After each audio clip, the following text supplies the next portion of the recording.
Buen día y muchas gracias por su asistencia a la continuación de este curso de conmemoración del cuarto centenario del fallecimiento del reverendo padre Francisco Suárez, doctor eximio y pío de la Iglesia.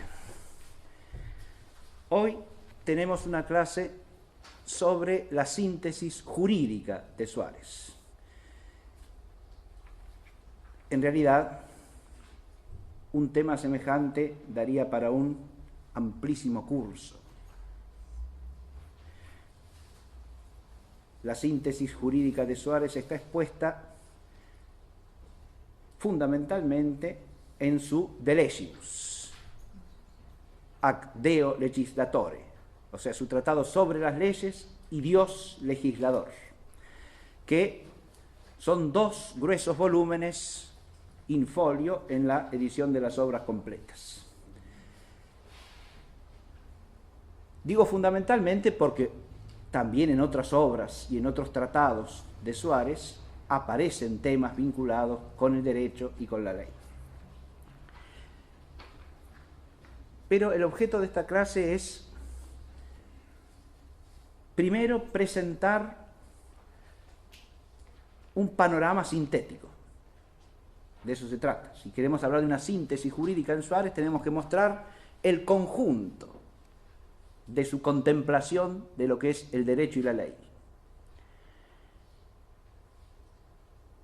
Y mostrar el conjunto es mostrar, primero, la estructura de su tratado, y segundo, lo que da sentido a esa estructura, es decir, los principios que lo articulan. Eso es lo que voy a tratar de hacer en la primera parte de la clase. Y luego voy a detenerme en una muestra nada más de cierto sondeo en profundidad del texto en tres puntos temáticos, tomados el primero del comienzo del tratado, a saber, donde expone el concepto de ley. El segundo está tomado del tratado sobre la ley humana positiva, civil, y lo tomo fundamentalmente porque es una de las temáticas en relación con las cuales más se lo nombra y se lo conoce a Suárez, a saber, la del origen de la potestad del gobierno civil. Y en tercer lugar, el tercer punto que voy a tomar está tomado del último libro del De Legibus, que trata de la ley nueva, o sea, de la ley de Cristo. Y ahí simplemente voy a abordar el punto de Jesucristo como legislador. Y ese es el esquema de la clase. Antes de proceder, voy a mostrar algunas imágenes. Aquí tenemos la portada del Tractatus de Legibus ac Deo legislatore, in decem libros distributus, es decir, tratado acerca de las leyes y de Dios legislador, distribuido en 10 libros. Esta es la edición primera del año 1613. Ese es el año de edición de la obra, ¿no? 1613. Faltaban apenas 2 años para que Francisco Suárez se jubilase de su cátedra de Coimbra y se retirase a Lisboa, ¿no? Donde pasó los últimos 2 años de su vida. El otro libro que aparece ahí es la Defensio Fidei Catholicae et Apostolicae adversus Anglicana secte errores, es decir, defensa de la fe católica y apostólica contra los errores de la secta anglicana. Esta obra se publicó poco después del Tratado sobre las Leyes y contiene algunos puntos o algunos elementos temáticos que hacen al tema de la ley, en particular la cuestión de el origen y fundamento de la autoridad civil.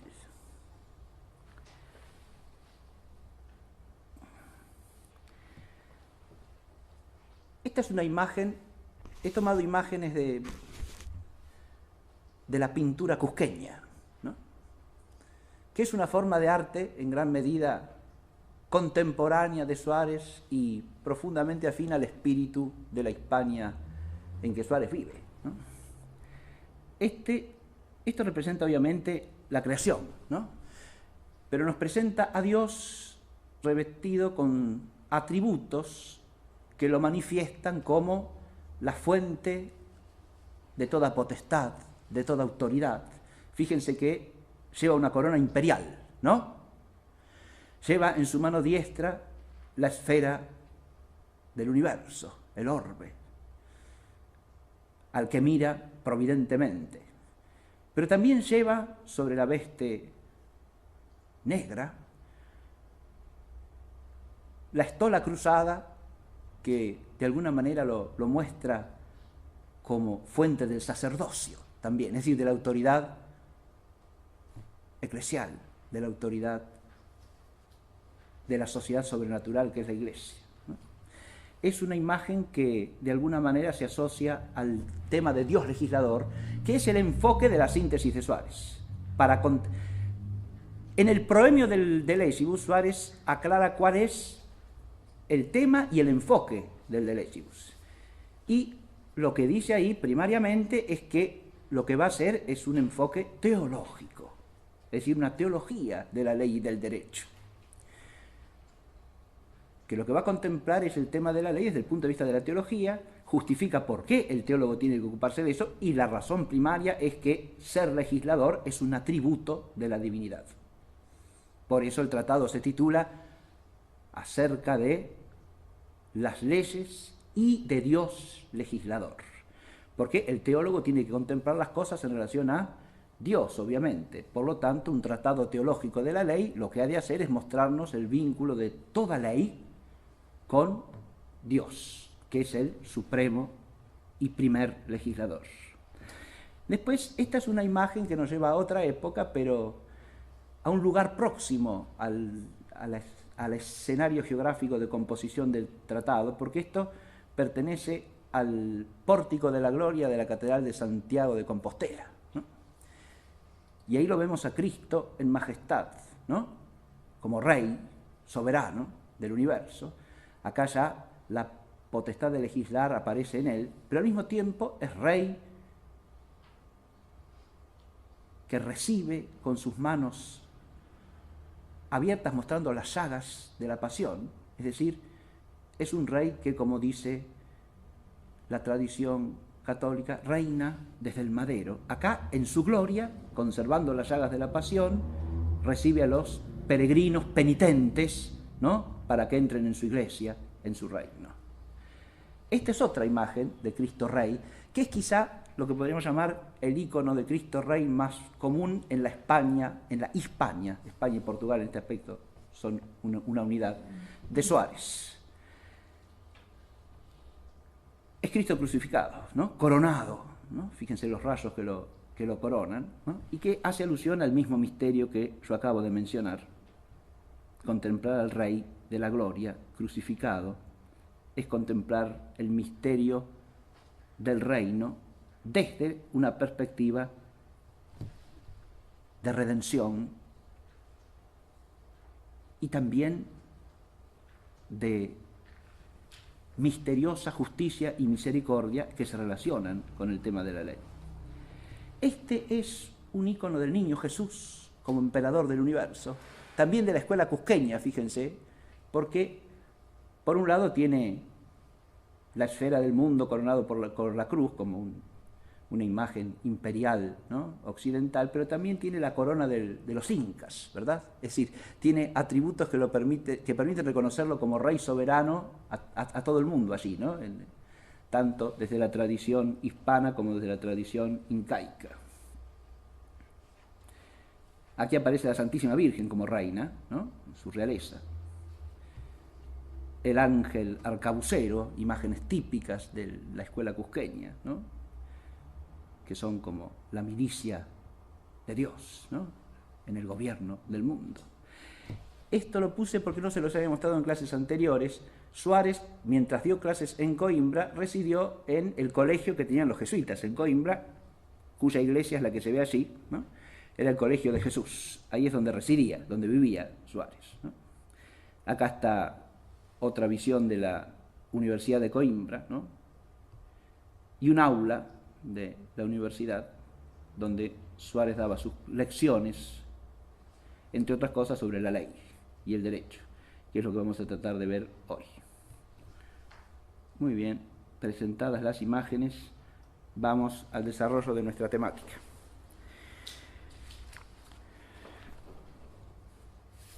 Ya he aclarado que la síntesis de Suárez es una síntesis propiamente teológica, y esto hay que tenerlo en cuenta de entrada, porque suele exponerse las doctrinas de Suárez en esta materia como parte de su pensamiento filosófico, y se habla de la filosofía jurídica de Suárez, etc. Y eso no está mal, hay elementos filosóficos en la doctrina de Suárez, ciertamente que sí. Pero lo aclaro en este tema y vale como una aclaración general para la figura de Suárez en su conjunto. Suárez no es un filósofo, Suárez es un teólogo, y hace filosofía como teólogo. Es decir, el cultivo del saber filosófico es parte de su sabiduría teológica, y cultiva la filosofía al modo de toda la tradición cristiana como instrumento de la teología. Esto no es en detrimento de la filosofía. Eso solamente podría pensarlo alguien que creyese que el ser asumida la filosofía a la luz superior de la fe es un detrimento, como el hombre iluminado por la fe sería menos inteligente o menos racional que el hombre sin la fe. Es exactamente al revés. La filosofía asumida por la luz de la fe no pierde nada, gana. Es asumida, y al ser asumida es purificada y es elevada, porque es asumida por una luz superior, que viene de la misma fuente, que es Dios, porque Dios es el autor de la razón y de la fe. Esta convicción total de la tradición cristiana entera es algo que hoy día hay que remachar porque hemos perdido esta visión. Aún en nuestros ámbitos se cree que son compartimentos separados, y si uno se dedica a la filosofía no tiene que decir ni pío de las cosas de la fe. Una cosa es entender cuáles son los límites y el alcance del saber filosófico, y otra cosa es cultivarlo separado de la luz de la fe en la que debe estar integrado. Ahí tenemos un problema fundamental de la cultura católica y de la cultura cristiana, digamos.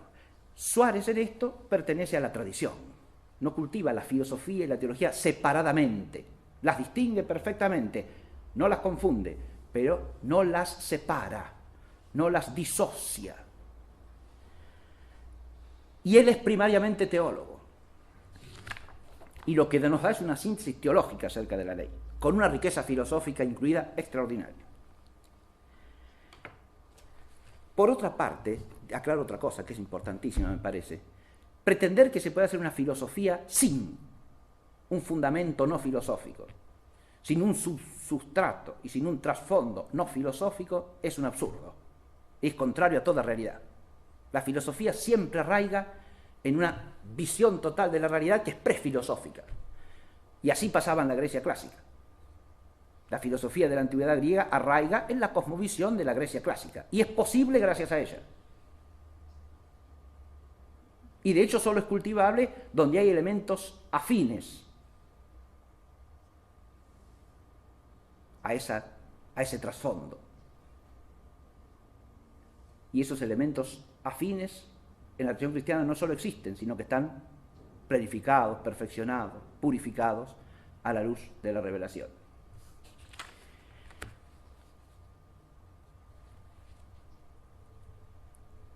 Una filosofía que no quiere saber nada de revelación no es una filosofía puramente racional, es una filosofía que se asienta en una visión del mundo anticristiana, inmanentista y con su propia religiosidad confusa. Pero no es una filosofía meramente filosófica. Eso no existe, insisto. Vamos a detenernos un poquitín en la estructura de la síntesis, que la tienen en la página 2, ¿sí? del esquema. En la página 2 ven ustedes la estructura de los 10 libros del De Legibus de Suárez.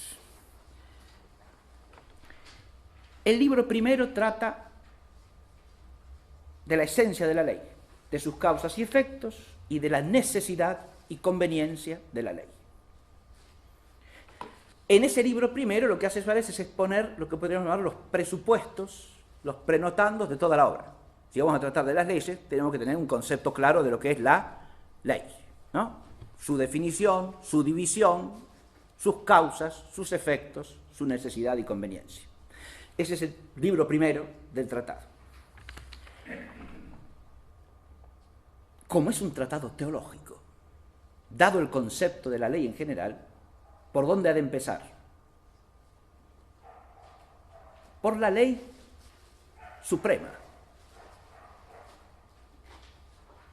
que no viene de Dios, sino que, por decirlo de alguna manera impropia, está en Dios, es Dios mismo, porque es un aspecto de su sabiduría, de su providencia, de su voluntad gobernadora del universo.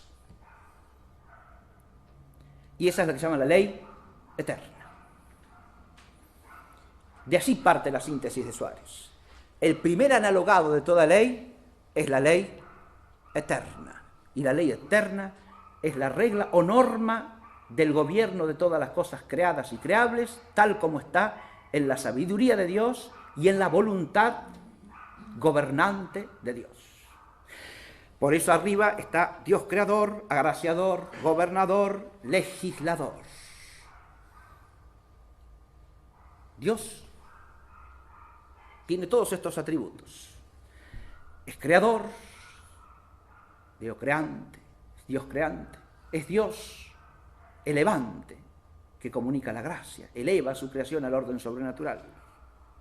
Es Dios que gobierna, que rige, es rey del universo, porque gobierna el universo entero. Pero gobierna propiamente, y esto Suárez lo aclara en el concepto de ley, gobierna propiamente a las criaturas racionales. Y ley da propiamente a ellas. En un sentido traslaticio puede hablarse de gobierno de las cosas no racionales, en cuanto están bajo la soberanía, bajo la omnipotencia, la omnisciencia, la providencia de Dios. Ciertamente que sí. Pero no en cuanto sean súbditos de gobierno, es decir, en cuanto se los gobierne como a seres racionales, como a seres que son personas. A esto se les gobierna propiamente y es un instrumento de ese gobierno la ley, es decir, la regla, el precepto que la sabiduría y la voluntad del gobernante establecen para los súbditos en orden al bien común de los mismos. Entonces, ahí hay una ley que tiene su fundamento primero, ¿dónde y en quién? En Dios, en cuanto Dios conoce en su sabiduría eterna esas normas, las quiere con su voluntad creadora, elevadora, gobernadora, y las prescribe con su voluntad de gobernante del universo a las criaturas sujetas a ser gobernadas según regla y norma, es decir, a las criaturas racionales. Suárez se detiene, cuando habla de la ley eterna, se detiene ampliamente en discutir cómo se puede llamar eterna a esta ley si en realidad la ley solo existe en relación con las criaturas y las criaturas no son eternas, ¿no? Pero desde el punto de vista teológico es obvio que todo lo que en Dios se dice por atributo relativo, en él ha de entenderse como algo que es de su ser y por tanto es eterno. Recordemos que la existencia de las criaturas no introduce ninguna alteración, modificación o cambio en el ser divino.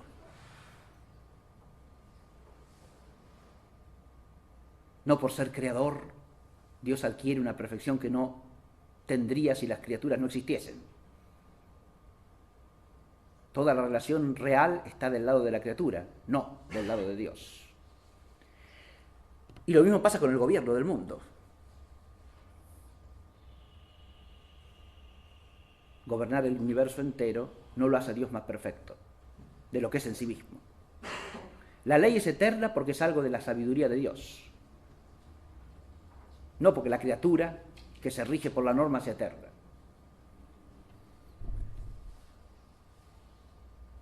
Es solamente eterna en su posibilidad metafísica real en cuanto que está entendida en el arte eterno.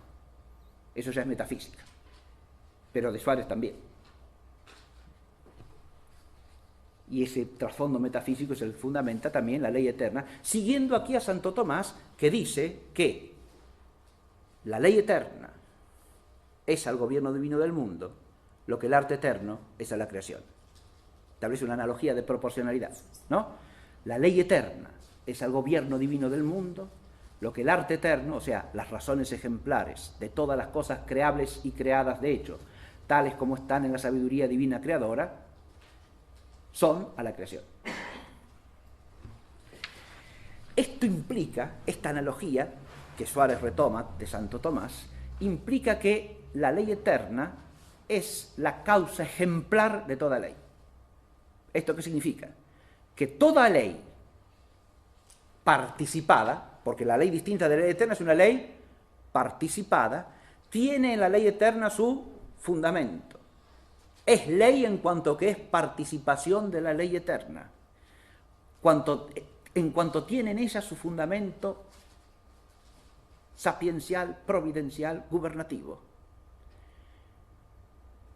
Y ordena, que es el fin de la ley, en cuanto participa de esa ley eterna.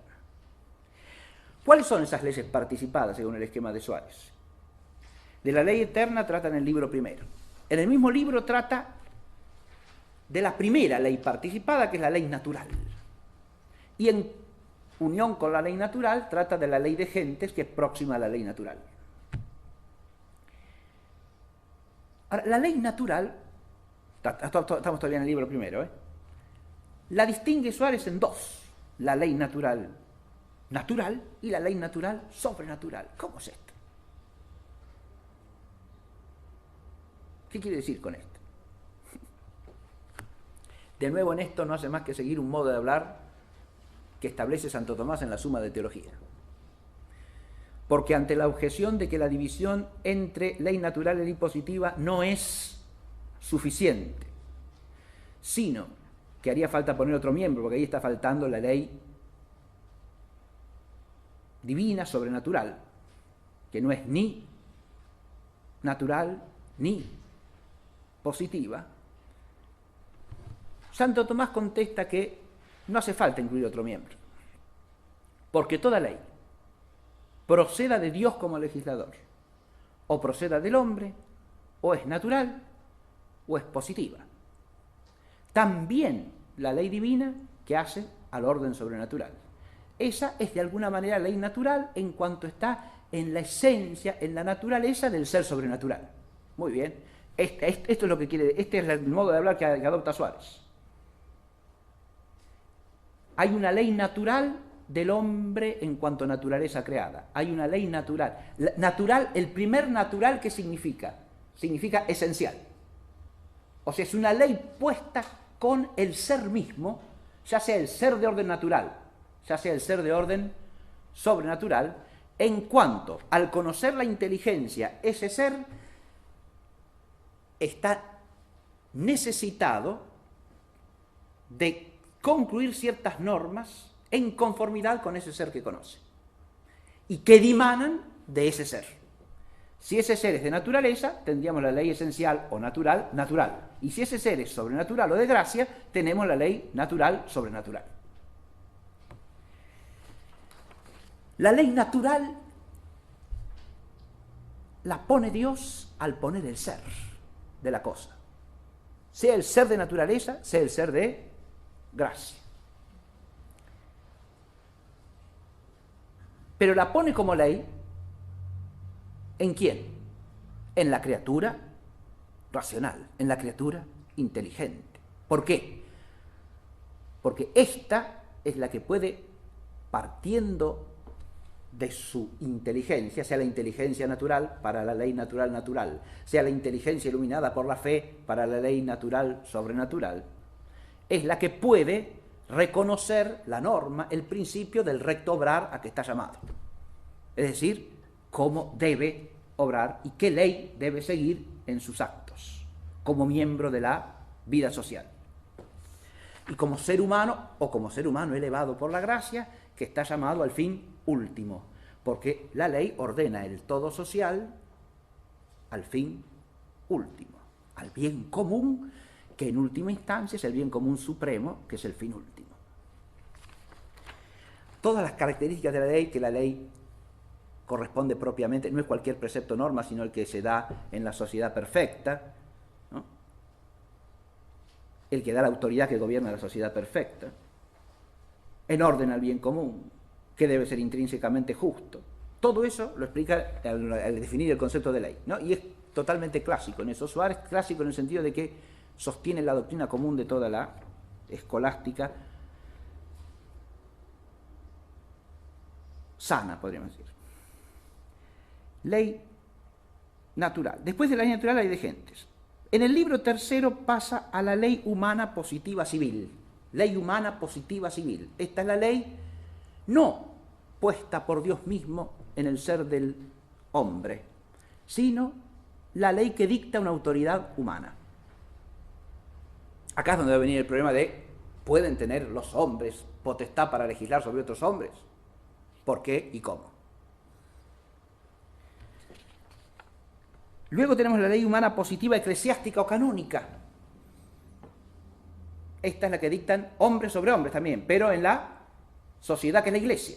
Es decir, los que tienen autoridad apostólica sobre los fieles de la Iglesia, que son sus súbditos, dictan leyes. Estas son leyes humanas también. Acá esta es una manera de hablar absolutamente clásica que no debe sorprender a nadie si es que tiene una elemental formación en la tradición jurídica cristiana, pero que a nosotros a lo mejor nos choca, porque si decimos ley eclesiástica parece que tenemos que decir ley divina. No, no, no. Ley divina es la que tiene a Dios como legislador, no la ley que hace a las cosas sobrenaturales, porque leyes que hacen a las cosas sobrenaturales pueden dictar la autoridad humana en la Iglesia, y esa no es ley divina, es ley humana, porque procede de la autoridad del hombre que gobierna, del sumo pontífice, del obispo, de un concilio ecuménico, pero esa autoridad, eso es ley humana eclesiástica o canónica.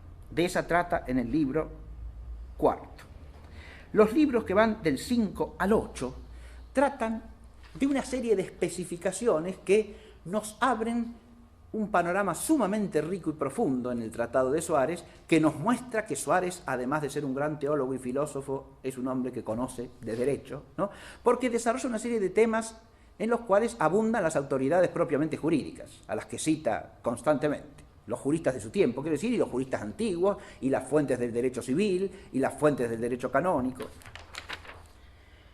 En el libro quinto trata de leyes particulares, odiosas, penales, meramente penales, tributarias e irritantes, es decir, leyes que anulan otras leyes o que anulan los efectos de otras leyes. En el libro sexto se ocupa de la interpretación, mutación y cesación de las leyes.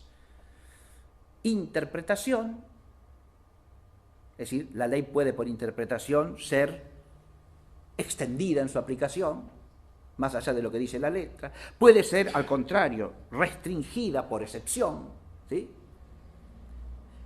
Pero lo que elabora acá son los fundamentos doctrinales para que esto se haga justamente, es decir, cuáles son los principios de justicia, de derecho, diríamos, que hacen que una interpretación de la ley, ya sea extensiva, ya sea exceptiva, sea una interpretación conforme a derecho. Lo mismo pasa con la mutación o cambio de las leyes, ¿no? Dentro de lo cual ubica como tema fundamental de la dispensa. Cuándo una ley es dispensable, hasta dónde una ley es dispensable, según el tipo de ley de que se trate, ¿no?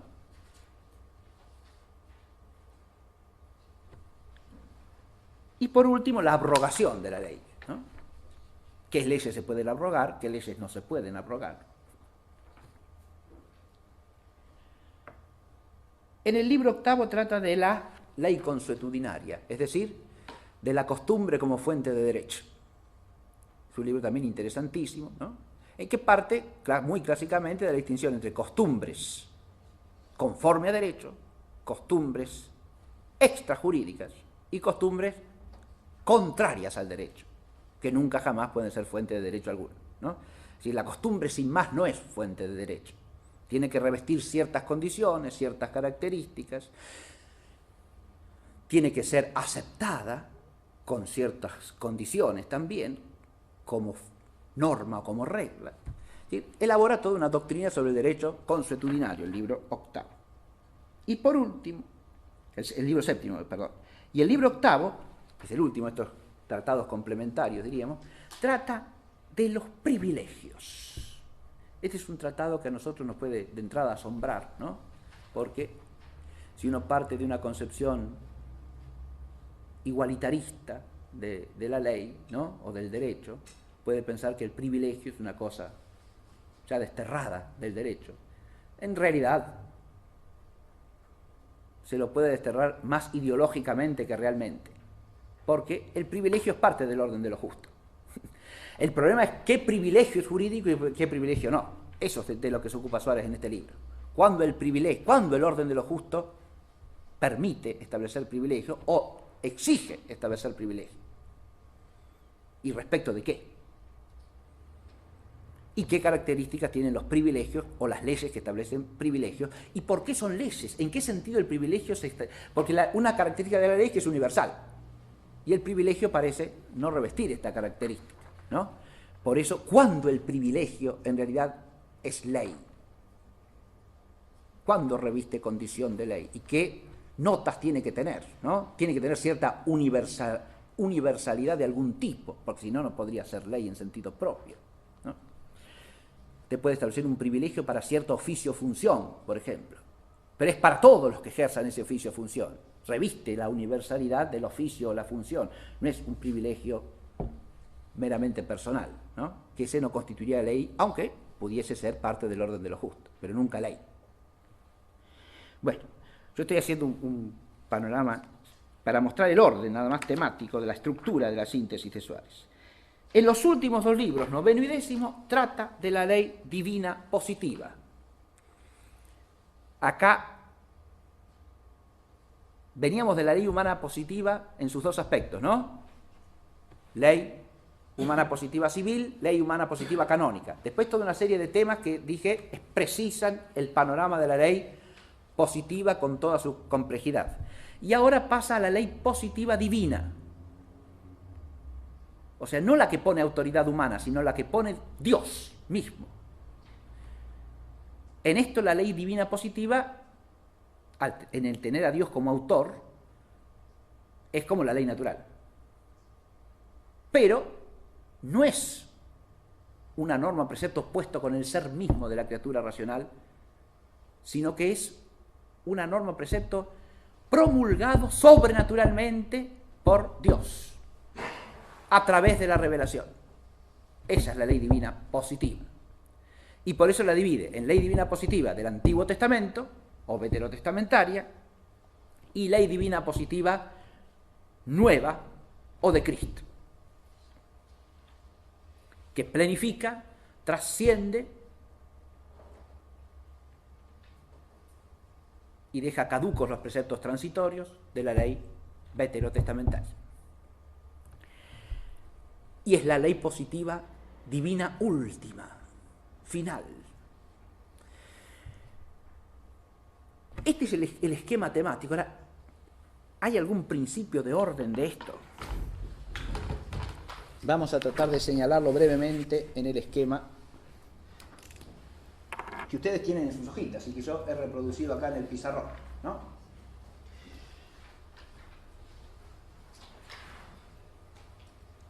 Hay un primer principio estructurante de todo esto, y es que la ley eterna es aquella de la que todas las demás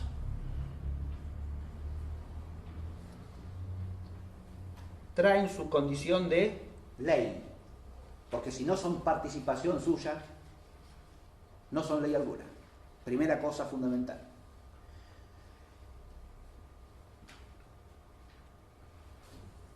esta ley eterna está en Dios mismo, dijimos. Es algo de Dios mismo, más que estar en Él, ¿no?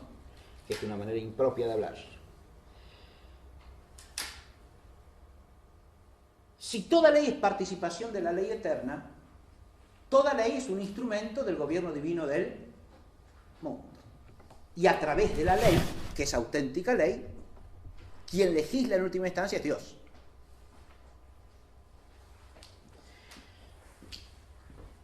Como la perspectiva de Suárez es teológica, fíjense ustedes, ¿cómo es que legisla Dios sobre la creación, sobre los seres humanos?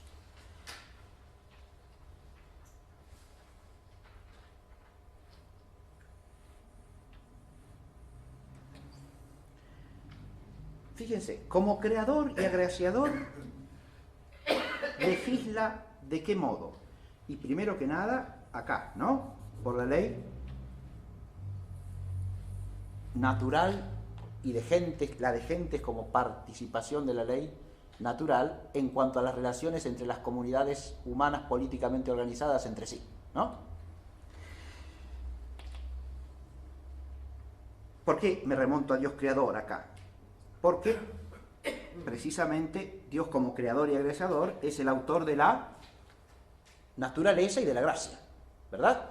De donde surge la ley natural, que está impresa en el ser de naturaleza y en el ser de gracia, que se conoce a través de la inteligencia naturalmente dada al hombre y de la inteligencia elevada por la luz de la fe. En cuanto ejercitando esa inteligencia, el hombre puede descubrir los preceptos o normas impresos por Dios en la naturaleza racional elevada del hombre. Ahora, como gobernador, ahí Dios está legislando, ¿no? Es una vía de la legislación. Como gobernador, Dios gobierna él mismo toda la creación, ciertamente que sí, pero no sin las causas segundas, dice Suárez. De nuevo hay un principio metafísico, ¿no? Dios se vale para los efectos de las causas segundas. Y entonces gobierna a los hombres a través de otros hombres. El gobierno humano entre los hombres es algo natural, inseparable de la naturaleza racional y social del hombre. En esto Suárez discute con algunos autores que teológicamente sostuvieron que el gobierno humano, o de unos hombres sobre otros hombres, es una consecuencia del pecado original. Suárez sostiene que no es así, que el gobierno no es consecuencia del pecado original. Ciertos aspectos del gobierno humano tal cual existen, aspectos penales del gobierno humano, ciertas modalidades desordenadas del ejercicio del poder, pueden proceder del pecado de origen, no el gobierno mismo, porque el gobierno mismo es un bien de la naturaleza racional, inseparable del ser racional y social del hombre a la vez. De manera tal que es de ley natural el gobierno. Fíjese cómo se conecta con esto, ¿no? El gobierno es de ley natural, ¿sí? A través de los gobernantes humanos, Dios gobierna. Todo gobernante humano tiene su potestad solo a partir de Dios, dice Suárez. La potestad de gobernar a los hombres entraña siempre atributos que son de la divinidad, ya sea en el orden civil, ya sea en el orden eclesiástico. Acá tenemos gobernantes civiles, acá tenemos gobernantes eclesiásticos. Pero el oficio que tienen uno y el otro es un oficio por participación del oficio de Dios. El príncipe que gobierna la república, digo el príncipe en el sentido clásico, tenga el título que tenga, rey, dux, presidente, como se llame, ¿sí? El príncipe que gobierna la república está ejerciendo un munus que es participación del divino. Así como toda ley es participación de la ley eterna, el hombre que gobierna a otros hombres está ejerciendo un oficio, que es participación del oficio de Dios, de conducir el todo social al bien común. Por lo tanto, es un oficio subalterno, subordinado, que debe ser desempeñado bajo la autoridad divina. Esto vale para el gobernante civil y vale para el gobernante eclesiástico. Son dos sociedades esencialmente distintas, que deben relacionarse entre sí, que no se confunden nunca. Cada una con su fin propio y cada una con su autoridad propia. Pero ese gobierno es siempre, insisto, un oficio que es participación del oficio de Dios. Es una autoridad que se funda en la autoridad divina.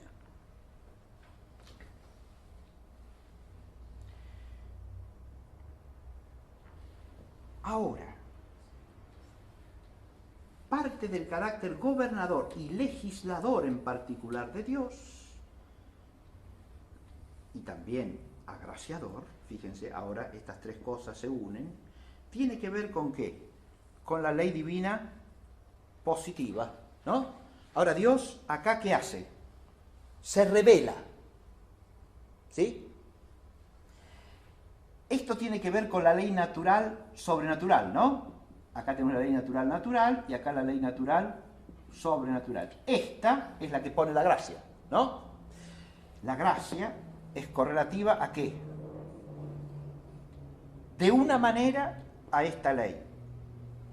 Porque ahí pone gracias o dones sobrenaturales que hacen existir al profeta. ¿Sí? El que por su palabra emite un precepto que no es humano, sino divino, porque es palabra de Dios. Acá tenemos la ley del Antiguo Testamento. La podríamos llamar también ley profética. Pero al llegar la plenitud de los tiempos, Dios, que ha hablado por medio de los profetas, nos ha enviado a su único Hijo. Y ahora aparece no solo que Dios se revela con palabra profética, sino que Dios se revela por la encarnación de la palabra, del Logos eterno. Es el mismo Hijo unigénito del Padre el que viene a manifestarnos la ley definitiva. Ahí está el carácter definitivo de la ley nueva. Es la novedad última, porque es el mismo Logos eterno quien la promulga. Es la ley suprema y definitiva. Esta ley que da plenitud a todas las otras leyes. Fíjense, ¿por qué? Le da plenitud a la ley natural porque es la plenitud de la ley natural sobrenatural. Da fundamento a toda la ley humana positiva, tal como debe existir en concreto en orden a que se cumpla el gobierno divino del mundo. Y da plenitud, obviamente, a la ley veterotestamentaria, que no era sino una preparación para ella. Si uno atiende a estas líneas fundamentales, creo que puede empezar a situarse en la síntesis jurídica de Suárez. Yo he destacado aquí algunos principios básicos de la síntesis jurídica suareciana que están en el trasfondo de esto. Primero, Dios como legislador, obviamente. Segundo, el principio de participación y la analogía, porque todos estos tipos de leyes se dicen leyes analógicamente.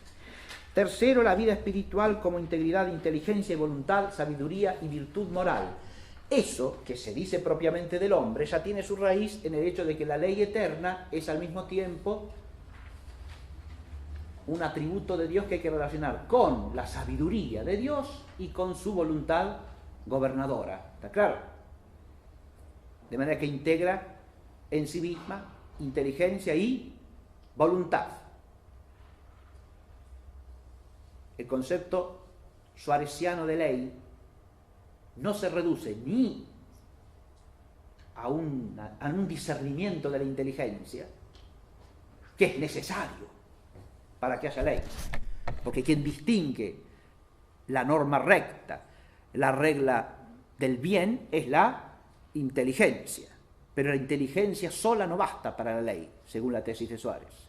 Hace falta una voluntad, no solo que ame el bien establecido en la ley esa, o mejor dicho, que establezca ese bien como precepto porque ama ese bien, sino que de hecho quiera promulgarlo para que los súbditos lo respeten. Entonces hace falta también la voluntad para que esa ley. No basta el discernimiento de la inteligencia. Sin el discernimiento de la inteligencia no puede haber ley.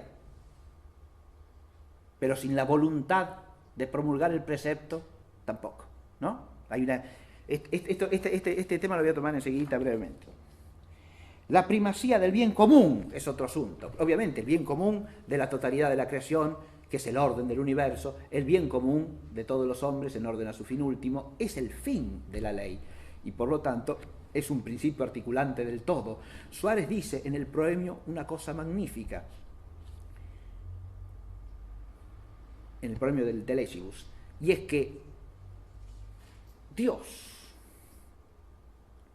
no solo es la fuente y el fin de toda ley,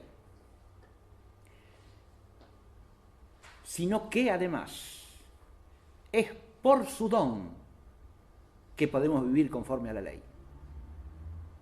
Es decir, no solo es el fundamento de la ley en el sentido de que es el fin último al que tiende todo bien particular, todo bien común, no último, sino que además de ser la meta, es quien nos permite alcanzar la meta. Es quien nos funda de manera tal que podamos llegar a la meta. Ahí hay una causalidad no solo final de Dios en relación con todo el orden de lo justo, no solo final, sino también, y ejemplar, porque toda ley es participación de la eterna, sino también una causalidad deficiente que tiene que ver con el hecho de que las criaturas, bajo el influjo de la gracia divina, están llamadas a vivir la plenitud del orden que la ley manifiesta y promulga. Y la primacía del bien sobrenatural es el otro principio fundamental de la síntesis de Suárez. Muy bien, vamos a ver brevemente cada uno de los tres puntitos que había adelantado como puntos temáticos particulares, que esto no es más que un muestreo, digamos, de algún puntito de reflexión particular sobre algún tema en el de Legibus de Suárez. El primero es si la noción de ley, ¿no? En torno a la noción de ley, perdón, si la ley es acto de la inteligencia o de la voluntad, ya algo dije recién, ¿no? Pero quiero profundizar un poquitito mostrándoles cómo expone Suárez este asunto. Esto lo encuentran en el capítulo 5 del libro primero, cuyo título es Si la ley es acto de intelecto o de voluntad y en qué consiste.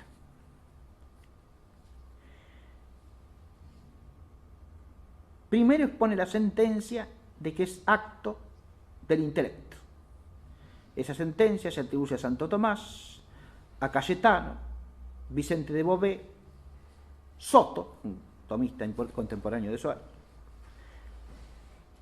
Torquemada, Antonino de Florencia.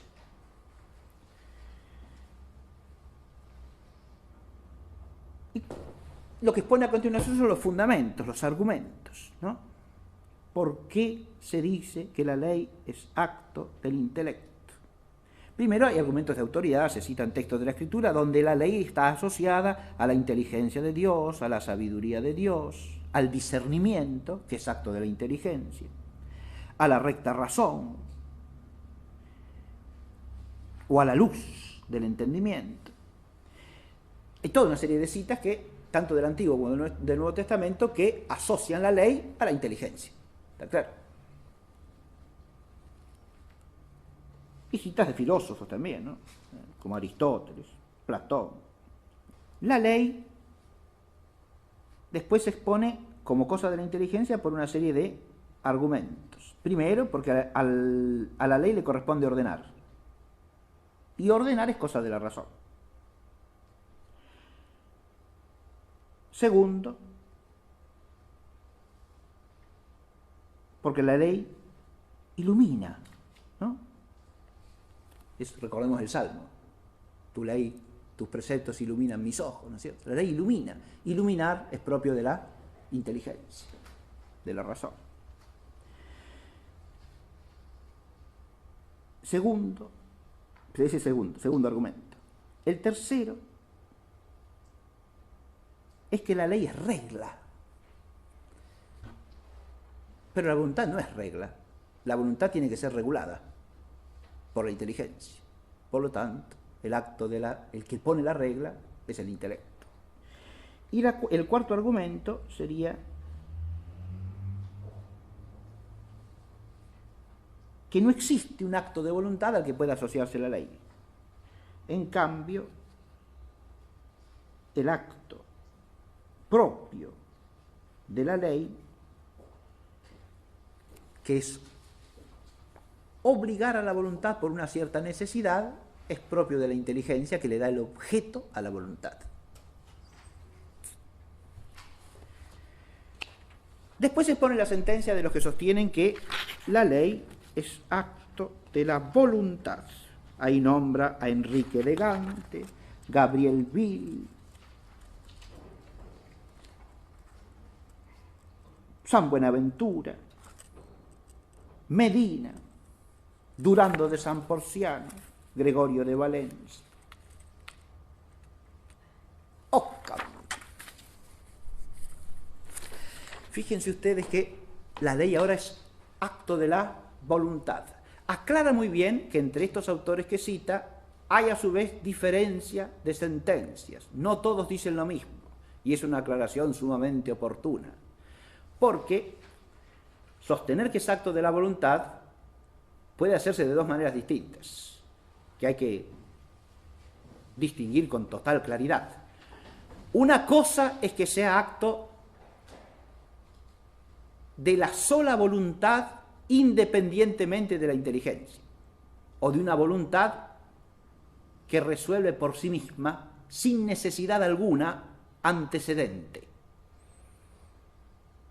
o sin determinación por parte de la inteligencia. Esa es la concepción voluntarista, o de un voluntarismo ciego, podríamos decir, o arbitrario, que hace reposar el acto de la voluntad en la propia voluntad, y no en la luz y determinación que le viene de la inteligencia. Esa sería la sentencia de Occam, por ejemplo. Pero no la de todos los otros autores que mencioné, ni siquiera de Bill, que es un nominalista del siglo XV, ni siquiera en Bill se sostiene eso que acabo de decir. Al exponer esta segunda sentencia, Suárez toma todos los 4 puntos esos, pero los da vuelta y muestra que los que argumentan por la voluntad dicen acá que esos atributos que se le reconocen a la ley son propios de la voluntad y se pueden asociar a la voluntad. Así es. Por ejemplo, la primera propiedad es, habíamos dicho, cuando habla de los argumentos, la propiedad primera de la ley es que la ley es regla o medida, ¿no? Y establecer la regla o medida le corresponde a la inteligencia. Muy bien. Pero eso dice, que según algunos es acto de la inteligencia, corresponde más bien a la voluntad. ¿Por qué? Porque, como dice el propio Santo Tomás, cita acá Suárez, le corresponde a la divina voluntad ser la regla primera y medida de las humanas acciones, pues las voluntades de los superiores deben ser regla de la de los inferiores. Ahora, el propio Santo Tomás le atribuye a la voluntad el carácter de regla, en cuanto la voluntad del superior es regla del inferior o súbdito. Claro que Santo Tomás está hablando siempre de una voluntad informada por la inteligencia teorética y práctica, y por el juicio último de la prudencia. Siempre una voluntad iluminada, sin duda alguna, si está hablando de la voluntad de Dios, ¿no? Una voluntad que es sapientísima. No está hablando de una voluntad sin luz. Esa no puede ser regla de nada. Lógico. Pero cuando se habla de iluminar, también dices, ahora en la segunda tesis se da vuelta al argumento, iluminar, claro que es propio de la inteligencia poner luz en las cosas, ciertamente, pero en relación con la ley puede decirse que la voluntad del legislador ilumina porque el precepto que da el legislador es luz para el legislado. O dicho de otra manera, el precepto que dimana de la voluntad legislante esclarece la mente del súbdito. Ahí está la iluminación.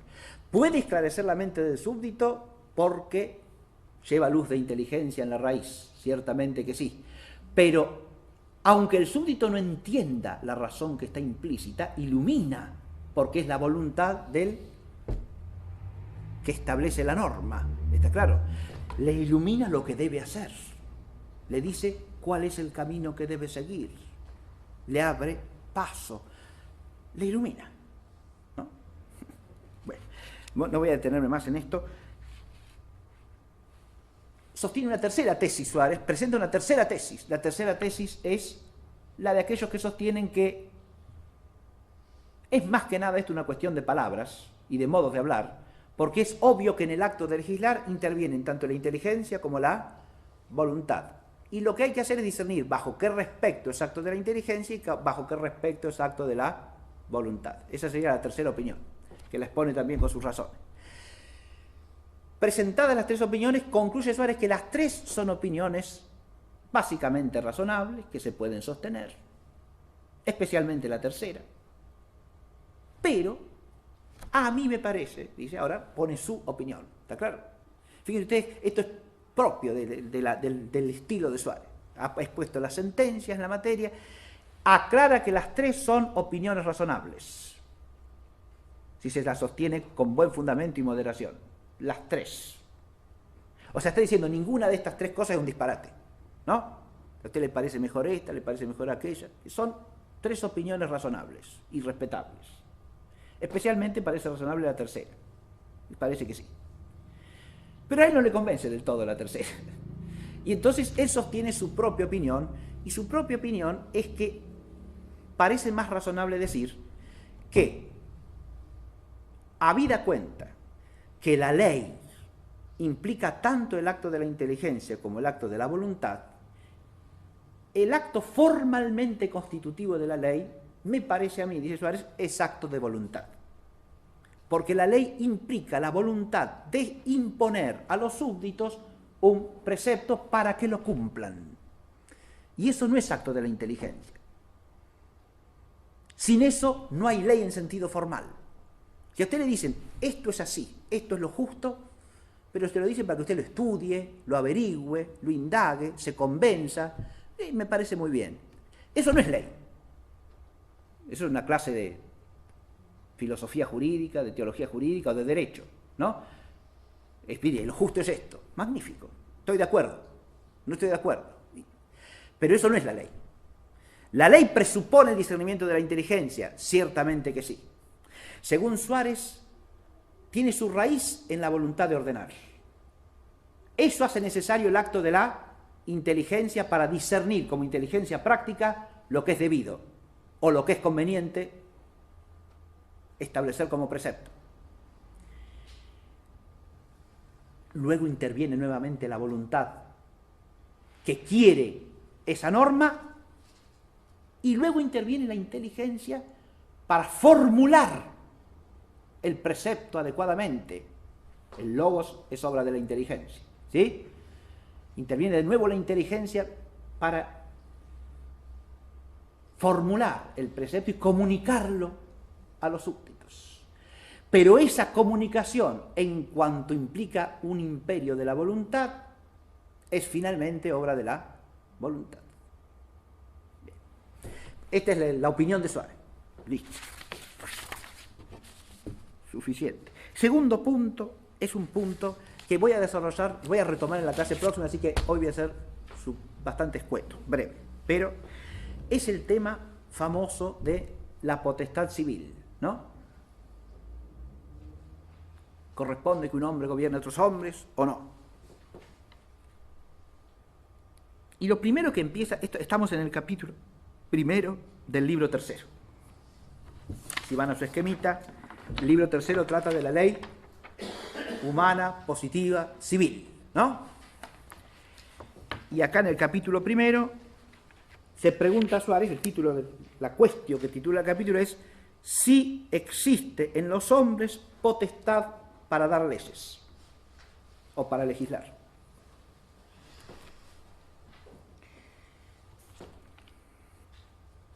Y lo primero que plantea es que hay quienes niegan esto. Se puede dudar de esto porque hay quienes lo niegan. Hay quienes dicen que no es justo, o sea, no es conforme al derecho y no hay justicia en que unos hombres gobiernen sobre otros y les den normas.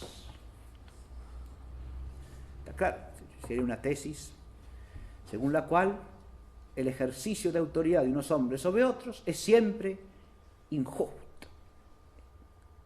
Sabemos la tesis anarquista, como ustedes quieran, ¿sí? La tesis según la cual no debe haber gobierno de unos hombres sobre otros hombres. Los que opinan así se fundan en algunos textos de la Escritura, inclusive, ¿no? Según los cuales los reyes que gobiernan sobre la tierra no gobiernan sino por el poder de Babilonia, y no gobiernan por mí, dice Dios, de manera tal que pareciera que su autoridad no es conforme a la voluntad de Dios, ¿no? En el capítulo 8 de Oseas dice, ¿no? Ellos han reinado y no por mí. Se levantaron príncipes y yo no los conocí. Y después citan también el Génesis, hagamos al hombre para que presida a los peces de los mares y a los aves del cielo y a las bestias de la tierra, pero no dice a los otros hombres, dicen esto. No dice a los otros hombres. Pero además, admitir el gobierno de unos hombres sobre otros es quitarle la autoridad de gobierno a Dios. Dice Isaías, el Señor es nuestro juez, Dios es nuestro rey, el Señor es nuestro legislador. ¿No? Es Dios el que gobierna a los hombres, no otro hombre. Sería como quitarle a Dios su soberanía. Fíjense que son todos estos autores que está acá nombrando, los que sostienen esta opinión. Yo dije, llámenlos son anarquistas teológicos estos, ¿no? No es que dicen que no hay gobierno en realidad, sino que niegan el gobierno humano. El único que puede gobernar a los hombres es Dios, pero nunca un hombre a otro hombre. No es un anarquismo ateo, quiero decir, contra el que está disputando Suárez, ¿no? Eso no está en su horizonte histórico.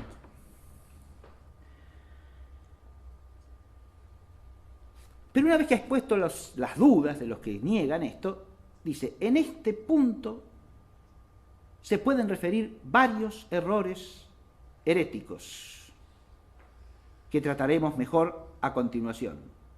Pero omitiéndolos, ha de decirse que la existencia de un magistrado civil con potestad temporal para regir a los hombres es algo justo y completamente conforme a la naturaleza humana. Esta conclusión es cierta de fe. Es cierta de fe.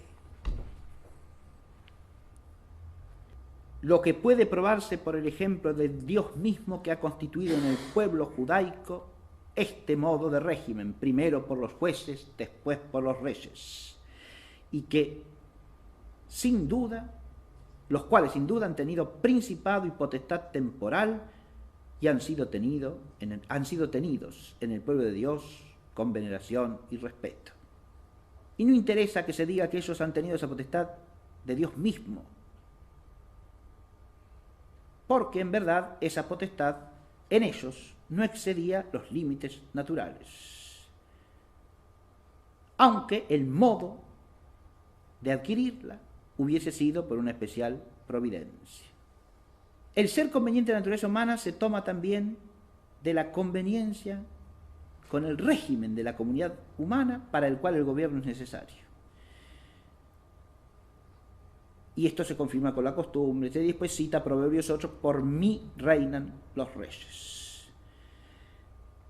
Luego pasa al fundamento racional de la afirmación, sosteniendo que el gobierno de un hombre sobre otros hombres es necesario en virtud de la naturaleza social y racional del hombre. Ya lo dijimos de entrada, ¿no?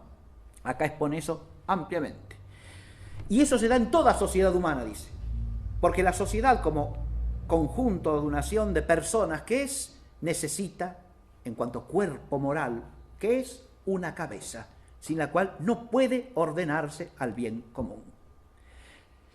Y Dios obra en esto a través de las causas segundas, de manera tal que el orden de la sociedad humana se obtiene a través del ejercicio de una autoridad por hombres, de manera que unos hombres gobiernen a otros.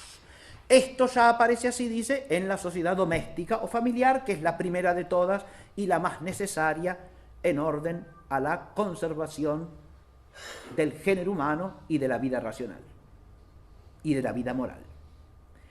Aquí hay quien ejerce autoridad, ¿sí? Dice Suárez, la autoridad que ejerce el esposo sobre la esposa, el padre sobre los hijos, el cabeza de familia sobre todos los que trabajan para la familia, los siervos, la servidumbre. Está hablando en un sentido muy clásico de la autoridad doméstica, ¿sí? La autoridad del cabeza de familia, es la autoridad del pater familias, ¿no? Muy bien, primero. Esta autoridad, sin embargo, no es autoridad legislativa, porque esta es, acá hace una distinción Suárez que la usa muchas veces, entre potestad de dominio, que así llama a la doméstica, propia de la sociedad doméstica o económica, ¿no? Y de señorío, quiere decir, ¿sí? Y potestad de jurisdicción, que es la propia de la sociedad civil, e implica, etimológicamente el término latino jurisdictio, se puede tomar en el sentido estricto, dice Suárez, de dictar sentencia, un tribunal, pero tiene el sentido más amplio de decir lo que es justo y por lo tanto implica tanto la potestad de dictar sentencia como la potestad de establecer la ley. Y esa es propia de quien gobierna la comunidad civil o sociedad perfecta, no de cualquier sociedad. De esa potestad es que trata todo el capítulo fundamentalmente. ¿Y qué es lo que dice Suárez sobre esa potestad? ¿No? Primero, que es necesario que exista en la comunidad la potestad de gobierno. Donde no hay gobernante, no hay cabeza y el conjunto se corrompe. Y no puede tener la unidad moral que debe tener. Hay una necesidad de naturaleza. Pero esa necesidad de naturaleza también la pone la naturaleza racional como tal, no solo la socialidad, sino la naturaleza racional. ¿Por qué? Porque hay que ordenar el conjunto. Eso lo exige la inteligencia, lo exige la prudencia, lo exige la razón. Y tiene que haber quien ordene. Esa potestad está exigida por la naturaleza. Pero ¿cuándo se actualiza? Según Suárez. No pertenece a la colección de los, ni a un hombre individualmente tomado, ni a la colección de los hombres tomados como masa de individuos. De ninguna manera. Pertenece solamente a la sociedad organizada que alcanza el carácter de sociedad civil, lo cual implica la preexistencia de sociedades anteriores. De nuevo, que Suárez no parte de un amasijo de individuos que establecen un contrato entre ellos. Nada que ver. Hablar de doctrina contractual en Suárez es no entender nada de lo que dice.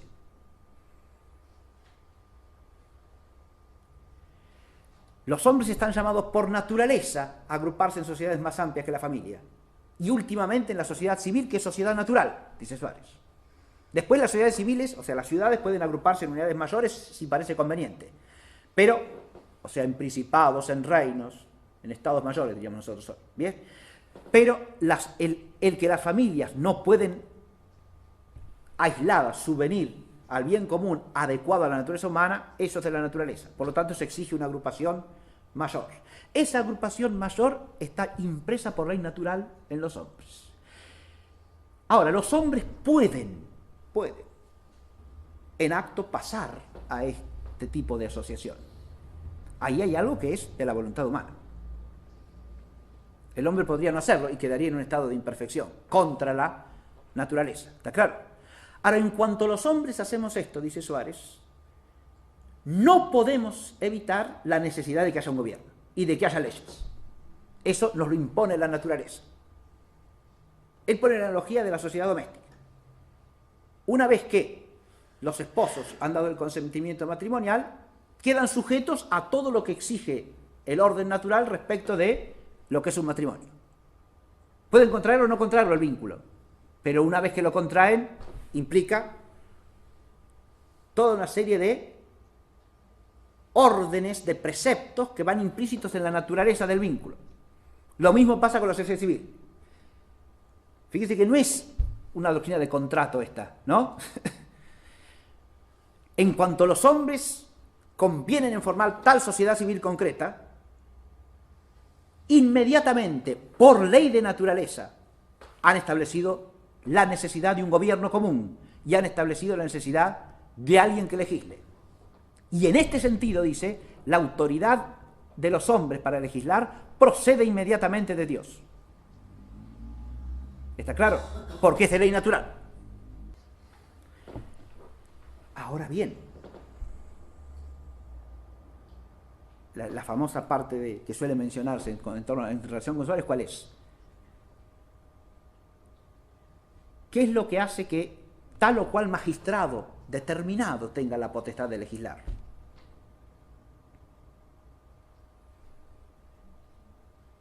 Eso lo establece Dios directamente. La sentencia de Suárez es que no. Y sostiene él que esa es la sentencia común de las escuelas. Y lleva razón. Si uno va al más importante tomista contemporáneo de Suárez en esta materia, que es Pedro de Soto, y un poco antes a Vitoria, dicen exactamente lo mismo que dice Suárez. Y Suárez se funda claramente en el modo de hablar de Santo Tomás, que en el Tratado sobre la Ley, en varias respuestas a ciertas objeciones, habla de la potestad de legislar como algo que está en el conjunto de los ciudadanos o es transferido por ellos a cierto magistrado. Que eso es lo que sostiene acá Suárez. La potestad legislativa de dar leyes, de dictar normas, viene inmediatamente de Dios en cuanto es de ley natural que la comunidad políticamente organizada se dé leyes. ¿Está claro? Ahora, el modo de organizar la autoridad del gobierno, eso es algo que viene directamente de los hombres. Esto es lo que dice Suárez. Que haya tal magistrado o tal otro. Que la autoridad de legislar resida en una asamblea o en el príncipe. O en el conjunto de los ciudadanos. Recordemos que en una polis como Atenas, la asamblea eran todos los ciudadanos, ¿no? Todos los ciudadanos y todos los hombres. Esto nunca en Suárez, y en ningún tratadista clásico. Porque insisto que el cuerpo político es un cuerpo organizado, ¿no? Es un cuerpo que tiene jerarquías sociales, es un cuerpo previamente determinado, no es una masa informe de individuos. ¿Está claro eso? Y si no está claro eso, no se entiende tampoco nada de lo que dice Suárez. El conjunto de los ciudadanos, el populus, diría el derecho romano, ¿no? ¿Era también el que legislaba en Roma o no? Y claro, los comicios convocaban al populus, y el populus votaba las leyes. ¿Está claro? En la Libera República Romana. Bien. Usted puede establecer que la autoridad para legislar la retiene el conjunto de los ciudadanos o pasa al príncipe o la tiene tal o cual organismo, ¿sí? Un consejo tal o un consejo cual, lo que sea. Bien. Eso sí es de derecho humano, diría Suárez. ¿Está claro? Está hablando del modo de organizar la autoridad de legislar. Eso es de derecho humano. Nunca jamás está diciendo que la autoridad de gobernar venga del pueblo y pase al gobernante, o que el pueblo sea soberano. Nada de eso, ¿eh? Hacerle decir a Suárez eso es una tergiversación radical de su doctrina. Suárez no dice eso ni por asomo. Insisto, que sostiene que la potestad de legislar, en cuanto que es de derecho natural y es inseparable de la comunidad política, una vez que se adquiere el vínculo político, viene directamente de Dios. Y además dice esto, que yo lo insinué hace un rato en la clase, hace un rato bastante largo. El legislar, la autoridad política civil, implica ciertos atributos, como que la ley obligue en conciencia, que la ley penal disponga de la vida humana, que solamente le pertenecen a Dios, porque aquel en quien se deposita la autoridad de legislar ejerce un oficio que es participación del gobierno divino. ¿Está claro eso también o no? No es que la autoridad del que tiene la potestad de legislar como supremacía repose en el propio hombre o en el conjunto de los ciudadanos. No, la supremacía le viene ¿de quién? De Dios siempre. Y no puede venir sino de Dios. Porque el que ejerce el oficio de gobernante y de legislador está ejerciendo un oficio que es participación del oficio de Dios. Y por eso ese oficio tiene atributos que trascienden lo humano. Ahí es donde la tesis de la soberanía popular se hace absolutamente imposible. ¿Está claro? No es eso lo que dice Suárez. Lo que dice es una tesis según la cual el hecho de que este hombre hoy día tenga la potestad de legislar no es algo que ha establecido directamente Dios. ¿Está claro? Y eso lo sostiene contra quienes en su tiempo. De nuevo, también hay una polémica acá implícita. Por eso puse también el libro de la defensa de la fe católica apostólica contra los errores de la secta anglicana. Porque ¿quiénes sostenían lo contrario? No la tradición católica en su conjunto, no la tradición de la monarquía cristiana de siglos. Adviértase que esto que dice Suárez, para cualquier jurista alemán, español, francés antiguo, clásico, es obvio. En la monarquía de los francos, todos los años los reyes convocaban la asamblea del ejército y estos aclamaban al rey reconociéndolo como tal. El rey sos vos, estamos de acuerdo con que vos legisles. ¿Está claro? Esa especie de consenso, consentimiento del conjunto de los ciudadanos se expresaba a través de esa asamblea. ¿Sí? En el reino de Castilla existían las cortes, y las cortes castellanas, ante las cuales el que era candidato a ser rey tenía que jurar, tenía que ser reconocido y proclamado rey, y sin eso no era rey, por más que fuese el candidato hereditario. ¿Está claro? Todos esos ritos jurídicos expresan esta concepción de Suárez, no otra cosa. ¿De dónde viene la idea de que el rey es una especie de... Suárez dice, solamente en unos pocos casos en la historia que sepamos por la Escritura, como Saúl y David, Dios ha elegido directamente al hombre para que fuese el rey. ¿Está claro? Lo ha designado sobrenaturalmente. Pero eso no es lo que acontece de ley común con el gobernante civil. Pero en la época de Suárez habían quienes sostenían que todo rey que está a la cabeza de su pueblo ha sido directamente designado y elegido por Dios y ungido por Dios para su tarea. Con lo cual convierten también un rito sagrado de la unción, que se usó en la monarquía visigótica, después en la monarquía francesa, de ahí pasó a la inglesa. El rito de la unción se transforma en una doctrina de origen directamente divino de la autoridad de una dinastía real o de una persona que es el rey. Esto tiene un origen claramente protestante porque hay que equiparar a la autoridad del rey a la autoridad de ¿quién? Y a la autoridad eclesiástica, a la autoridad papal. Suárez aclara muy bien que la autoridad de orden sobrenatural es así, que viene por designación de Dios, no para cada hombre que es elegido papa, pero sí es una autoridad puesta por Dios en Pedro y que de Pedro pasa a sus sucesores. Los protestantes tienen la necesidad de, porque han eliminado la jerarquía eclesiástica, de exaltar al monarca como si fuese un elegido directo de Dios. Suárez en la concepción, por eso la concepción de Suárez es abominada en el mundo protestante en su tiempo, ¿sí? Y en cambio defendida por los reyes católicos, como el rey de España. De eso vamos a hablar la próxima. Hay un contexto que hay que entender, ¿no? Después llamar, esto es importante ver cómo las doctrinas en la historia funcionan de manera compleja, ¿no? Porque en el siglo XX uno puede encontrar tradicionalistas católicos franceses que sostengan la idea, por ejemplo, de que la monarquía francesa remonta su linaje al rey David, qué sé yo, está claro, y de ahí le viene su derecho de gobernar. Esas cosas vienen de una mentalidad que de tradicional católica no tiene absolutamente nada. ¿Está claro? Porque concibe la autoridad del rey de una manera que no es la de la tradición doctrinal católica, jurídica, política, teológica. No tiene nada que ver. Es absolutizar una dinastía o un linaje o un pueblo, porque si eso se dice del rey de Francia, se puede decir de todos los reyes, no, solamente de Francia. Entonces parece que eso es exaltar a un rey sobre otros reyes porque este es el elegido por Dios y el otro no. Una cosa que, además, la elección se hereda. ¿En qué sentido? Yo aludí a la autoridad pontificia, es interesantísimo cómo Suárez trata de la autoridad eclesiástica, sostiene todas las tesis que suelen llamarse moderadas, ¿no? El pontífice no tiene autoridad civil sobre el conjunto de la humanidad, directa, no tiene autoridad civil directa sobre el conjunto de los cristianos tampoco, tiene autoridad civil directa solamente sobre los territorios de los estados pontificios.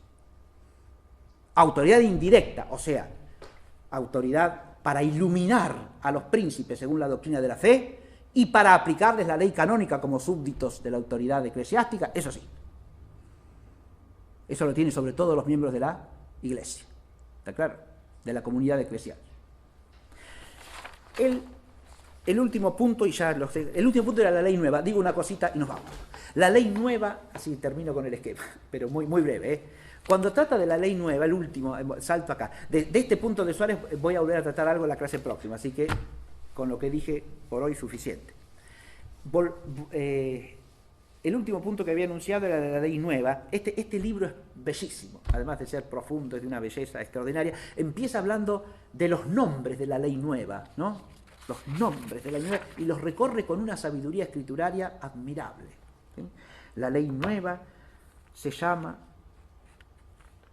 ley de la fe, en Romanos capítulo 3, ley del espíritu de vida, en Romanos 8, de donde se la llama también ley de la gracia, pues la gracia es el espíritu de nuestra vida y también la vida de nuestro espíritu. Se la llama también ley de la gracia,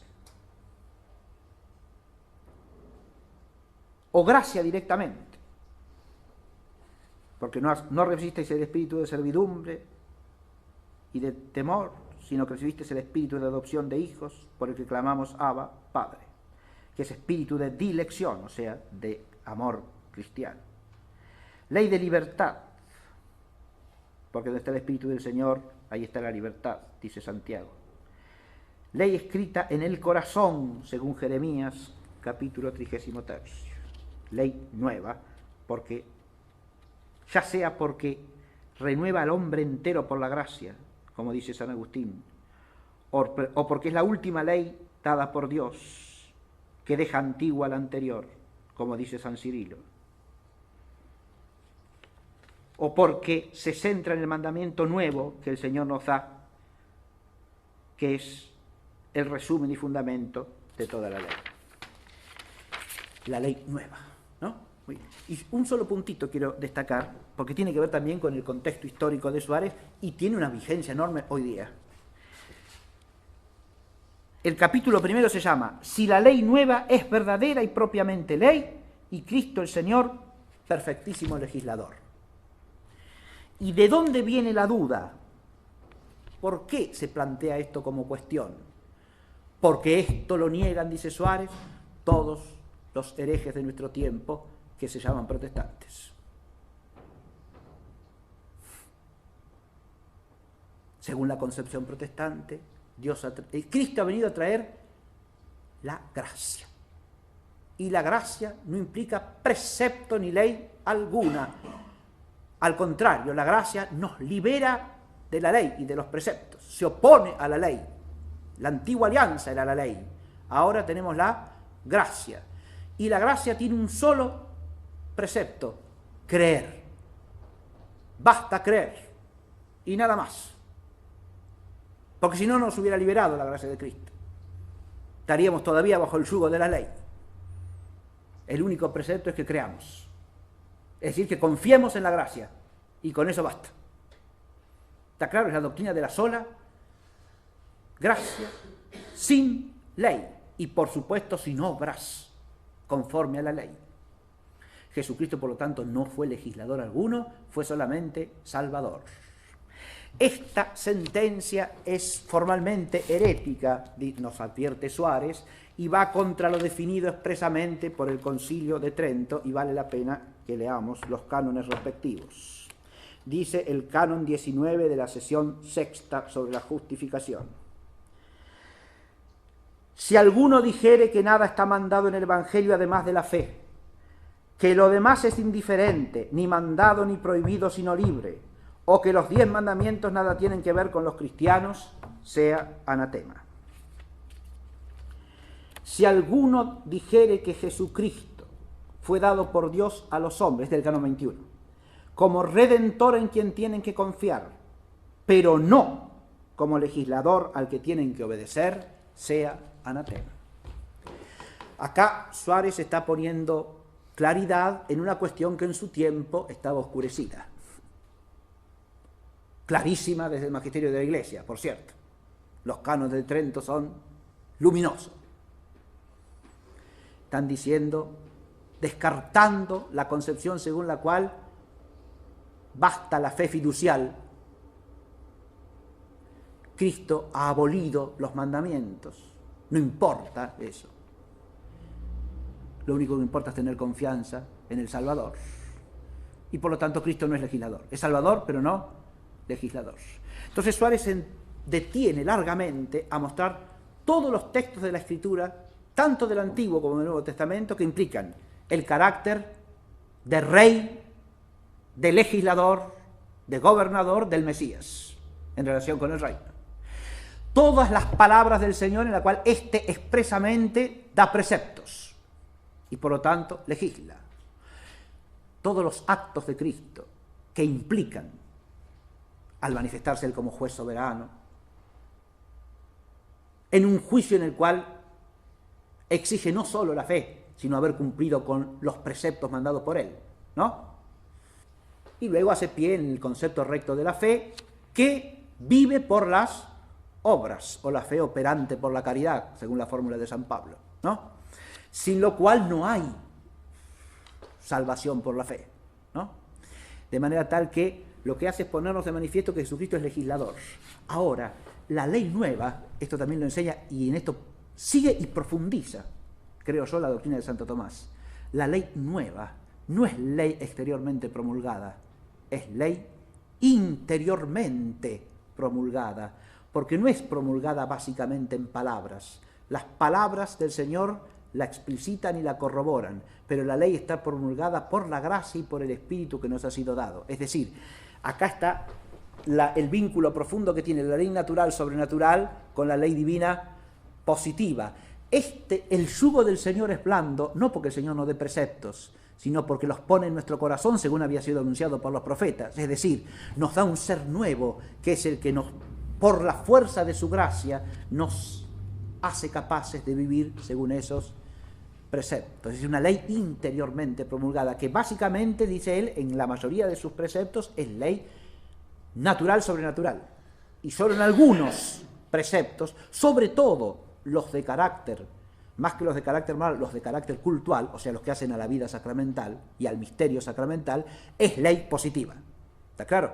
Jesucristo, en cuanto a ley positiva, lo fundamental que establece, según Suárez, es la vida sacramental de la Iglesia. Esto también es interesantísimo, ¿no?